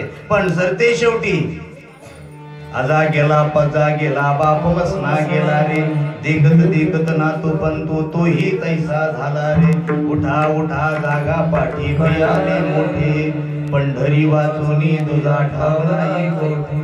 म्हणजे खऱ्या अर्थाने ह्या आसार असणाऱ्या संसारामध्ये आपण कितीही मंथन केलं तरी आपल्या हाती काही लागणार नाही. परंतु सार असणाऱ्या या परमार्थामध्ये जर काही सार असेल तर सार सार सार विठोबा नाम तुझे सार, म्हणून या शुळपाणी जपतसे वारंवार. परमार्थातलं खरं सार भगवंताचं नाम आहे आणि ते तुम्हा आम्हाला लालयित करतं किंबहुना तुम्हा आम्हाला दुःखापासून परावृत्त करतं. म्हणून या ठिकाणी काय मिळतं आम्हाला? तुकोबाराय सांगतात, घरी ताकाचे सरोवर येथ नवनीताचा पूर. आणि हे असं रोज मिळायला लागलं ना की असं वाटतं सप्ताह बंदच होत आहे. किंबहुना जर का आपण वारीला गेलो ना, आता वारीला किती जण जातात ठाऊक नाही मला, पण वारीला फार मजा असते. आता आम्ही यावर्षी महाराजांनी आम्ही जाणार आहोत, बाबांना शब्द दिलाय ना. तुमचा नंबर आहे अध्यक्ष, तुमचाही नंबर आहे. यादीला नावं घेतले सगळ्यांची. मड ते पंढरपूर वारीला काय मजा सांगून जमणार नाही, सत्यापूर्ती नाही. अहो पावलो पावली विविध प्रकारचा नाश्ता, विविध प्रकारचं पंचपक्वान्न, मासवडी काय, पुरणपोळी काय, आमरस काय, बासुंदी काय, श्रीखंड, एवढं सगळं सांगितलं. एवढं सगळं मिळतं. आणि हे कुठपर्यंत मिळतं? जोपर्यंत पंढरपूरला जातोय ना आपण तिथपर्यंत. एकदा पंढरपूरला गेलो, काला झाला की आपली वळकटी बॅग भरणे आणि आपल्या घरी आल्या हे मिळतं. घरी आल्या चहाला माग. मी माझं सांगतो, मी तुमचं कोणाचं नाही सांगतो. हो, या आमच्या मिजाशी कुठपर्यंत? विठ्ठल विठ्ठल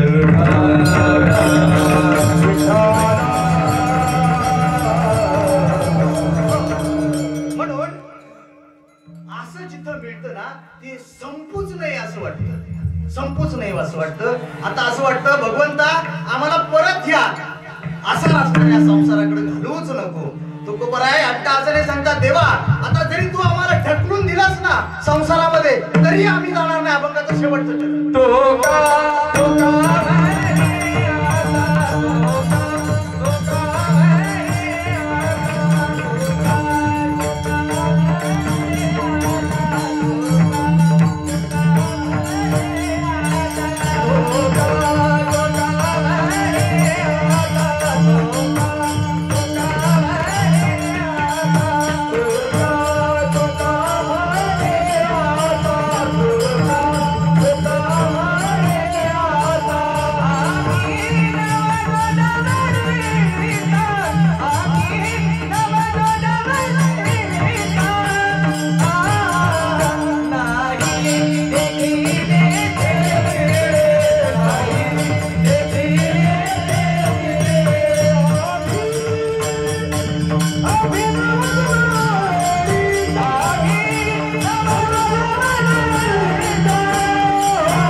मरक्या संसाराकडे तरी आम्ही जाणार नाही. का म्हणे आता आम्ही नवजू नवडिता का, तर इथं आम्हाला मिळतंय जे आम्ही पाहिलं नाही ते आम्हाला मिळतंय. काय मिळतंय तर सार असणारं नाम आम्ही घेतोय, त्याच्यामुळं खऱ्या आनंदाची प्राप्ती होते. परंतु जो जो भगवंताचं नामचिंतन करेल त्याला खऱ्या अर्थाने भगवंत आनंदी, सुख आणि या ठिकाणी दुःखातून चिंतेतून बाजूला करणार आहे. म्हणून प्रत्येक ठिकाणी मग संसार असेल किंवा परमार्थ असेल, जे जे काही आपण करतो ते करत असताना प्रत्येक ठिकाणी कामामध्ये काम, काही म्हणा राम राम.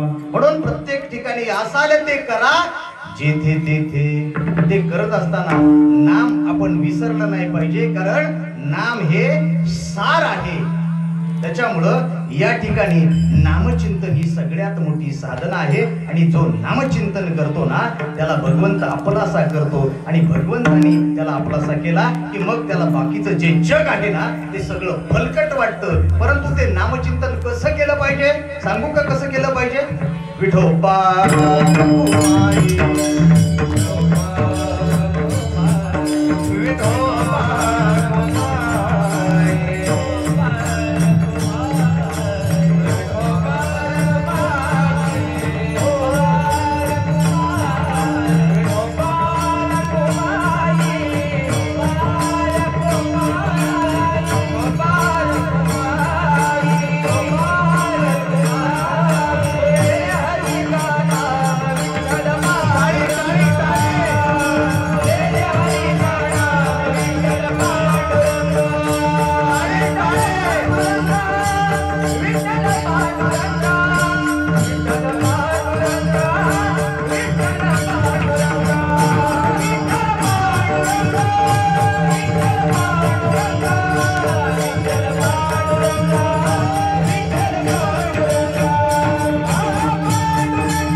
त्यांचं कीर्तन.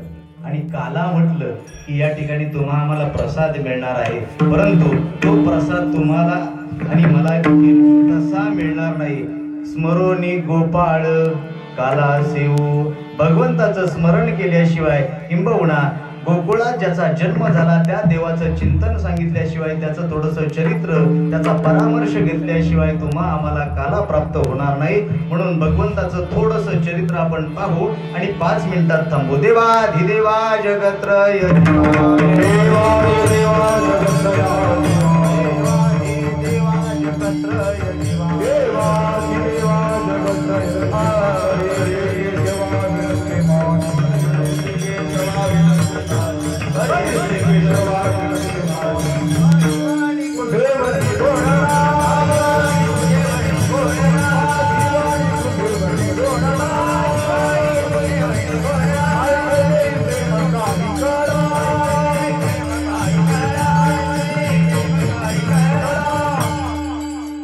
भगवंताच्या चरित्राला सुरुवात होते माता पित्याच्या लग्नापासून. माता पित्याचं लग्न झालं, आईचं नाव देवकी, बापाचं नाव वसुदेव, दोघांचं लग्न झालं. लग्नामध्ये विघ्न झालं. आकाशाची वाणी सांगत असे कंसा मानी भरवसा बोलण्याचा, हिच्या पोटी 8वं अपत्य जन्माला येणार आहे आणि ते तुझा घात करणार आहे. म्हणून घेऊन खडग माराया धावला, हात तो धरिला वसुदेवे. वसुदेवाने सांगितलं हिच्या पोटी येणारा बाळ जन्माला येणार आहे ना, आपल्याला धावतं सांगायचंय. हे दर काल्याच्या कीर्तनात तुम्ही ऐकून आलेला आहात, परंतु आपल्याला तिथं स्पर्श करून पुढे निघायचं आहे. आणि म्हणून वसुदेवाने सांगितलं आम्हाला तू बंदी शाळेत ठेव. विचार मंथन झालं, बंदी शाळेत ठेवण्याचं ठरवलं. आणि मग देवकी मातेला आणि वसुदेवाला, भगवंताच्या माता पित्याला कारागृहात ठेवण्यात आलं. कंसाच्या कारागृहात म्हणजे मथुरेला ठेवण्यात आलं. आणि त्या ठिकाणी कलेकलेनी दिवस जात असताना देवकी मातेच्या पोटी पहिलं बाळ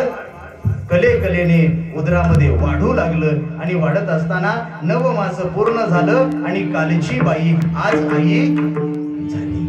देवकी माता माझी आई झाली. परंतु देवकी मातेच्या एका डोळ्यामध्ये आनंदाचे अश्रू आहेत, दुसऱ्या डोळ्यामध्ये दुःखाचे अश्रू आहेत. दुःख का आहे की पतिराजाने शब्द दिला आहे. कोणाला? कंसाला, म्हणजे मेवण्याला, म्हणजे तिच्या भावाला शब्द दिलाय. देवकीच्या पोटी जे बाळ जन्माला येईल ते तुझ्या मी ताब्यात देईल, त्याचं काय करायचं ते तू ठरव. म्हणून देवकी मातेच्या दुसऱ्या डोळ्यात अश्रू यासाठी आहेत की ज्या बाळासाठी मी 9 मास वाट पाहिली, कालची मी स्त्री, कालची मी बाई आज आई झाली. मधली जी काय प्रक्रिया आहे आई होण्यासाठी, बाईची जर का आई व्हायची असेल तर त्याच्यामध्ये एक मधी प्रक्रिया आहे, त्याचं नाव बाळंत. एक तर बाळ तरी किंवा अंत तरी या प्रक्रियेला सामोरी जाते ती आई होते. आणि त्या प्रक्रियेला मी सामोरी गेले आणि आम्ही आज आई झाले. आता काय मग शेवटी ती पतिव्रता आहे, नवऱ्याने दिलेल्या शब्दाला ती जागणारी आहे. कारण ती त्या काळातली, आताची देवकी नाही. आताची देवकी म्हणली असती तुझं तू पाय, तू शब्द दिलायस ना, तुझं तू. पण ती देवाची देवकी आहे. तिने सांगितलं पतिराजाने शब्द दिलाय म्हणून ते लेकरू उचलावं, मालकाच्या ताब्यात दिलं. वसुदेवाने ते लेकरू घेतलं आणि कंसाच्या दरबारामध्ये आले. कंसाच्या हातामध्ये ते लेकरू दिलं आणि कंस त्या लेकराकडे पाहून, तो क्रूर होता, राक्षसी प्रवृत्तीचा होता, परंतु त्याच्याही अंतःकरणामध्ये दया आली. म्हटलं या लहान लेकराने मला काय केलंय, यांनी मला काय केलंय. हे लहानसं लेकरू आहे. कारण प्रत्येकाच लहान लेकरू जर असलं ना की त्याला आपण उचलून घेतलं की आपल्याला वाटतं त्या लहान लेकराची पापडी यावी. इतकं गोंडस असतं ते लहान लेकरू पाहिलं की प्रत्येकाच्या अंतःकरणामध्ये करुणा निर्माण होते. आता लहान लेकराला उचलून आपण घ्यावं असं वाटतं की नाही, त्याची पापी घ्यावी असं वाटतं की नाही. पण ते लहान लेकराला, ते लेकरू 80 वर्षाचं झाल्यावर येईल काय कोण नाही ना. पण ते लहान लेकर तसं आकर्षित करणार आहे. म्हणून कंसाला देखील त्याचं मन आकर्षित झालं. आणि मग कंस म्हणतो यांनी माझं काय केलंय, 8वा मला मारणार आहे, याला परत घेऊन जा. आणि तितक्यामध्ये देवामध्ये देव, माणसात माणूस आणि राक्षसात राक्षस ज्यांनी ठेवला नाही असा एक साधू त्या ठिकाणी आला. त्याचं नाव नारद. गावागावात असतात पण ते हे गावातले नारद निराळे आणि तो नारद निराळा. कारण त्यांनी ज्या कडी लावल्या त्या धर्माचं रक्षण करण्यासाठी, पण गावातले ज्या कडी लावतात ने तर गावचा चालू असणारा सप्ताह बंद करण्यासाठी. विठ्ठल विठ्ठल.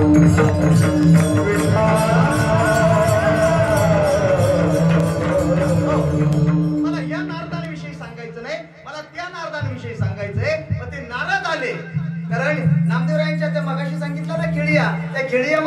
वर्णन आलेलं आहे याचं नारदांचं.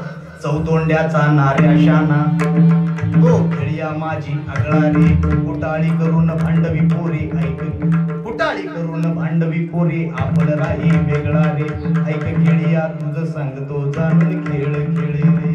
असा तो कुटाळी करणारा माझा नारदमुनी त्या ठिकाणी आला आणि कंसाला सांगितलं, कंसा अरे तुझं डोकं फिरलंय का?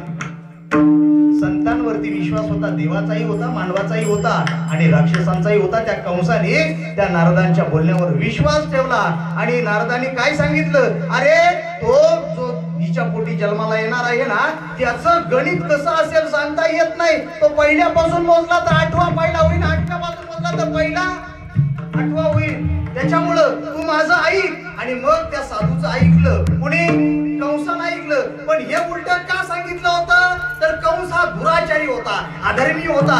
त्याला जर मारायचं असेल ना, तर जोपर्यंत कंसाच्या ठिकाणी पुण्य आहे तोपर्यंत त्याला मारता येत नाही. म्हणून जो दुराचारी आहे ना, त्याची प्रगती होते ना, समजायचं कालांतराने आपण अधोगतीला जाणार आहोत. तुम्ही लक्षात घ्या सज्जन हो, माझ्या बोलण्याकडे लक्ष द्या. आपल्याला कधी कधी वाटतं सप्ताहाला जातो, हरिपाठात उभा राहतो, टाळ घेऊन नाचतो, कीर्तन करतो, कीर्तन ऐकतो, भजन करतो, तरी माझ्या वाट्याला दुःख का? आणि आमका आमका कधी कीर्तनाला नाही, कधी सप्त्याला 2 रुपये देत नाही, कधी चांगलं कार्य चाललं असेल तिथं जात नाही. पण त्याची एवढी प्रगती का? समजून जायचं अधोगतीकडे वाटचाल आहे, अधोगतीकडे वाटचाल आहे. त्याची जी भरभराट होते ना, ते घडा भरण्यासाठी, जसा कंसाचा घडा भरण्यासाठी नारद मुनींनी मार्गदर्शन केलं. काय सांगितलं? नारदांनी सांगितलं, या बाळाला ठेवू नको. का ठेवू नको? पुण्य सारावया भेटे देव ऋषी, वधी बालकाशी ठेवू नको. कारण कंसाच्या पदरी पुण्य होतं, पुण्य संपवायचं होतं. म्हणून या लेकराला ठेवू नको. आणि विश्वामध्ये सगळ्यात मोठं पातक कुठलं असेल तर ते बालहत्येचं, आणि ते त्यांच्याकडून करपून घेतलं. आणि मग अशी कंसाकडून किती अपत्य मारवून घेतली? 1 2 3 4 5 आणि 6 अपत्य कंसाकडून मारून घेतली. 7वं जे बाळ आहे, 7वा जो गर्भ आहे, तो योगमायेच्या साह्याने रोहिणी मातेच्या उदरामध्ये नेऊन घातला. आणि 8वं अपत्य, 8वा गर्भ माझ्या देवकी मातेच्या उदरामध्ये कलेकलेने वाढू लागला.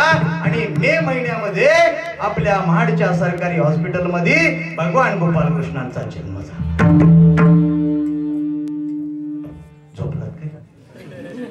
मग कुठं जाहीर जागे आहे. नाही, मी थोडा दगड मारून पाहिला, बोलो खरंच जागेवर आहे. कारण आज गंमत आहे, जरी लोकांना म्हणलं ना मे महिन्यात कंस जन्मला तरी हो म्हणतील. कारण हल्ली काही शास्त्र पुराण आपल्याला काय पाहायचं गरजच वाटत नाही. हल्ली फक्त हातात एक, हेच आपलं सर्वस्व झालंय. 1 वेळ 2 टाइम जेवायला, 3 टाइम जेवायला नाही मिळालं तरी चालेल, पण जर एखाद्या वेळेस मोबाईलला चार्जिंग नसू द्या आणि चार्जर मित्राला असू द्या घरीच, आणि आपण कुठं बाहेर गेलेलो असो, दुसरं काही सुचणार नाही. मोबाईल कोणाकडे भेटतोय का? चार्जर कोणाकडे भेटतोय का? या बारीक पिनचा आहे, मोठ्या पिनचा भेटेल का? अशी पिनचा भेटेल का? याच्या डोक्यात बाकी काहीच नाही. काय? मोबाईल. आणि करतो काय मोबाईल घेऊन? नुसतं वर खाली, यान काय पाठवलं, त्यान काय पाठवलं, जिकडून उचलायचं तिकडं पाठवायचं. याच्यापेक्षा दुसरं काय आहे? त्याच्यामुळं कलेकलेने अपत्य वाढलं. आणि भगवान गोपाल कृष्णांचा श्रावण महिन्यामध्ये अष्टमीच्या रात्रीला कारागृहामध्ये, कंसाच्या कारागृहामध्ये मथुरेमध्ये भगवान गोपाल कृष्ण प्रगटीकरण झालेलं आहे. आणि प्रगट झाल्यानंतर त्या माता पित्याला वाटलं की हे लेकरू आता ह्याला लपवायचं कुठं, म्हणून माता पित्यामध्ये संवाद चाललेला आहे. लपवा जेठी का झनी कंसाची कळी माझ्या बाळाचे वधील. पण ते बाळ गुणी होतं, ते लहान होतं, पण ते बोलायला लागलं. ते काय बोललं? आई बापू हो, पप्पा मम्मी काळजी करू नका. तुम्हाला वाटतं ना तो कंस मला मारेल, एक काम करा ना, मला इथं ठेवूच नका ना. मग त्यांनीच विचारलं न्यायचा कुठं? मग त्यांनी सांगितलं कुठं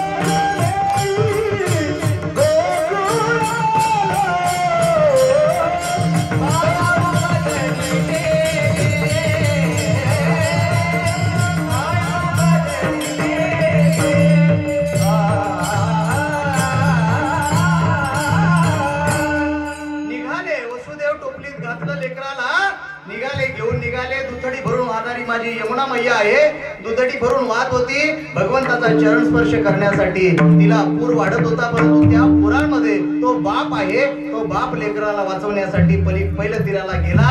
आणि गोकुळात गेल्यानंतर त्या ठिकाणी माया जन्माला आली होती. ती माया घेतलेली आहे, या गोपालकृष्णाला त्या ठिकाणी सोडलेलं आहे आणि ते निघून आलेले आहे. पुन्हा त्या मायेला या ठिकाणी मारलेला आहे, पुन्हा कंसाने मारलेला आहे.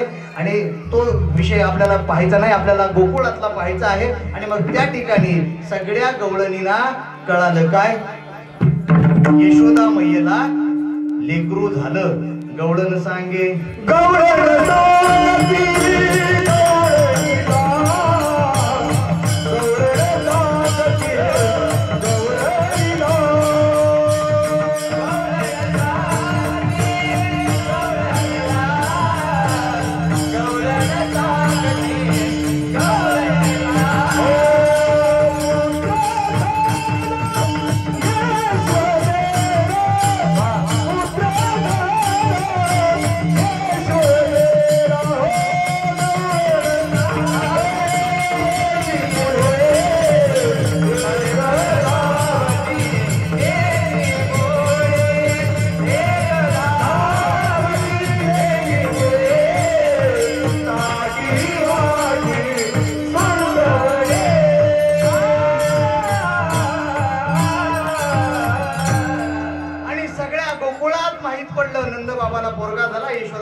लेकरू झालं. आणि मग ते लेकरू कले कलेने वाढू लागलं. आणि वाढत असताना आता कीर्तनात लगेच मोठं करू आपण त्याला, आपल्याकडे तितका वेळ नाही ना, लगेच मोठं झालं. आणि मग ते रांगायला लागलं. पण रांगताना रांगत रंगणी चोरत लोणी अशा पद्धतीनं खोड्या करू लागलं. आणि रांगताना खोड्या करू लागलं. पहिली खोडी केली काय, एक गवळण मुंबईला गेली होती आणि तिकडं रांगोळीचा कोर्स शिकून आली होती. आणि तिने काहीतरी आपल्या दारात छान रांगोळी असावी म्हणून छान पैकी रांगोळी काढली होती, छान रांगोळी काढली होती. आणि भगवान गोपालकृष्ण रस्त्याने जात असताना ती रांगोळी बघावी आणि रांगोळी बघितल्यानंतर म्हणावं ना काय छान रांगोळी आहे, असं नाही म्हणले. ते रांगोळीच्या मध्ये जाऊन उभे राहिले. आणि काय केलं महाराज,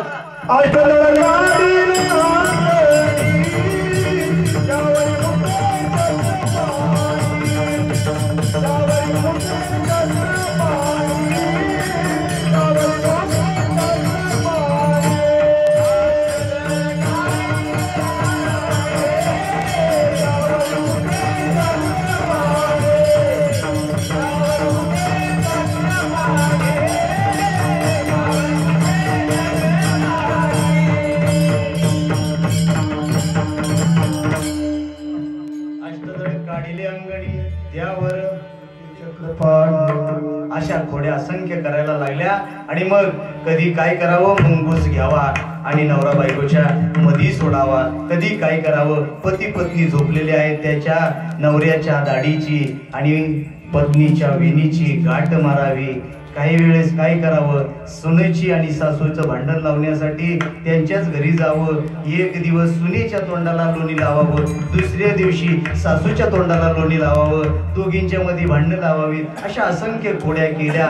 किंबहुना ह्या सगळ्या खोड्या झाल्यानंतर त्या सगळ्या गोपिका एकत्र आल्या आणि त्यांचं मंडळ स्थापन झालं. आणि त्या मंडळाचा एक अध्यक्ष नेमण्यात आला, जसे आमचे अध्यक्ष आहेत ना विवेक महाराज.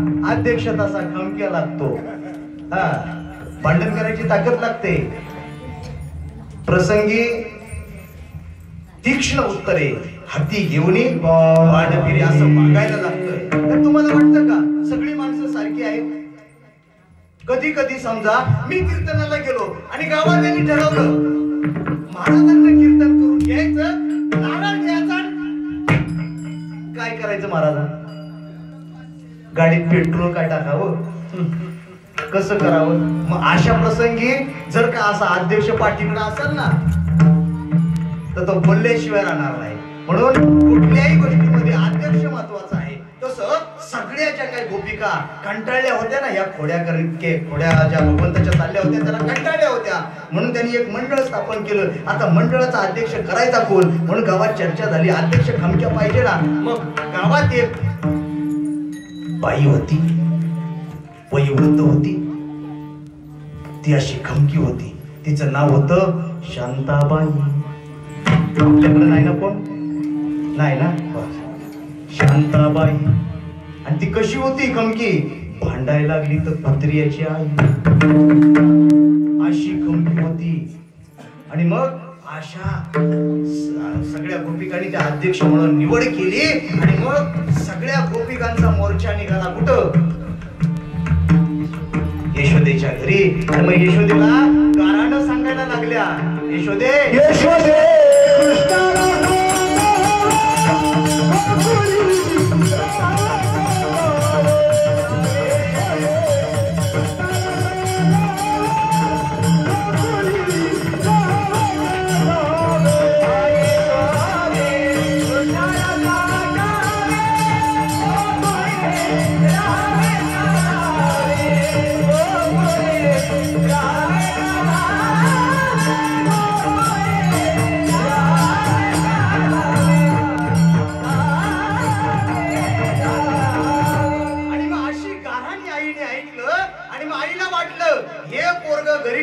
कामाचं राहिलं नाही, याला आता शाळेत टाकावं. म्हणून त्या टायमाची शाळा कुठली होती? CBSE English medium Marathi medium ही नव्हती. त्यावेळची शाळा काय होती?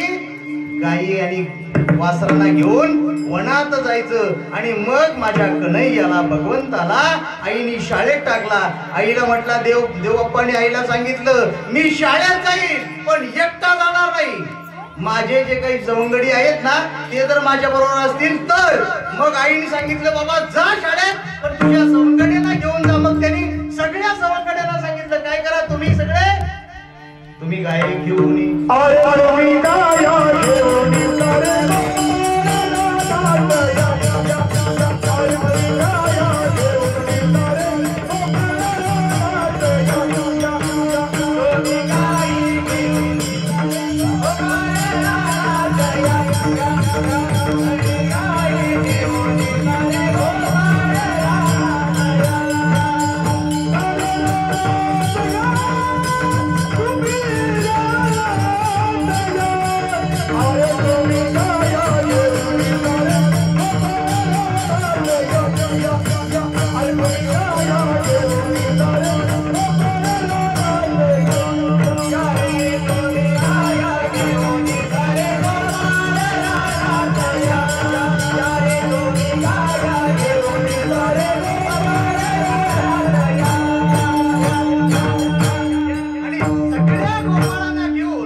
खेळ खेळायला सुरुवात केलेली आहे. विविध प्रकारचे मग हमामा असेल, लगोरी असेल, हुतुतू असेल, चेंडू फळी असेल, विविध प्रकारचे खेळ खेळ मांडीला लगोरी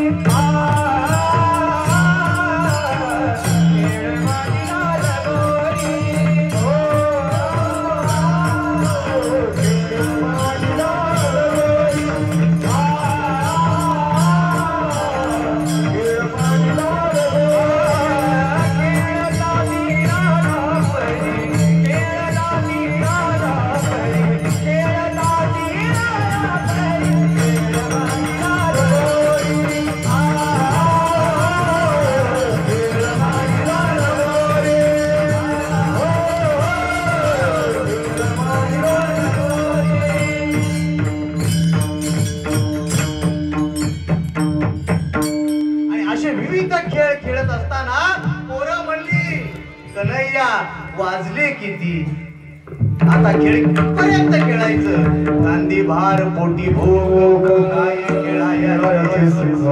आता खेळायला आपल्याकडे वेळ शिल्लक नाही. मग कन्हैयाने सांगावं सगळ्या गोपाळांना तुम्ही सगळ्या गायी वळून आणा. आणि मग सगळ्या गोपाळांनी आपापल्या गाया वळवून आणल्या. आणि मग सगळ्या गोपाळांना सांगितलं तुमच्या ज्या ज्या शिदोऱ्या आहेत ना त्या सगळ्या एकत्र करा.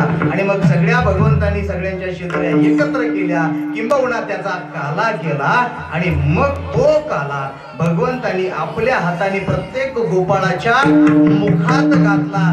तोच काला आपल्याला संत महात्म्यांच्या माध्यमातून चिरव या गावामध्ये किंबहुना प्रत्येक गावामध्ये ज्या ज्या ठिकाणी सप्ताह होतो त्या त्या ठिकाणी तुम्हाला अनुभवायला मिळतो. ज्या संतांच्या मेळ्यात तुम्हाला काला मिळाला ना त्यांचं एकदा भजन करू. ज्ञानेश्वर